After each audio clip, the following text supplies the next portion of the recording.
I was the chief of staff to the mayor of Berkeley, California, Tom Bates. Tom is still the mayor of Berkeley, finishing his fourth term, I believe.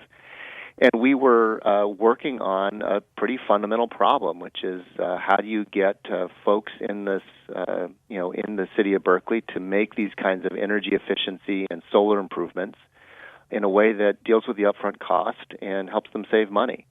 And we looked at a whole range of options to try and deal with this. And I sort of came across this idea of using property tax assessments almost by accident.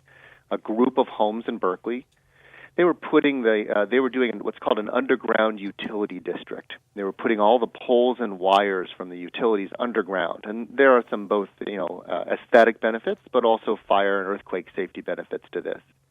But it was voluntary. The homes, it was about 100 homes in North Berkeley, were doing this. They'd all decided they wanted to do it. It was completely voluntary, and the city was just providing them a funding mechanism, a voluntary funding mechanism that allowed for the city to pay the upfront costs of the undergrounding, and then each property had a assessment placed on it that required the property owners to pay back the cost of that undergrounding over 20 years. The average assessment on the property was about $20,000, but it varied by the property.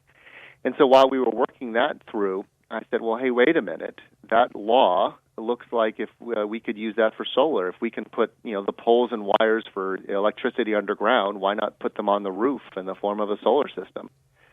So we began working. I got a team of great folks together from the city and some lawyers from outside and said, hey, look, can we do this? And we put together a whole strategy, and that became was then called the Berkeley First program, which was the very first PACE program in the country.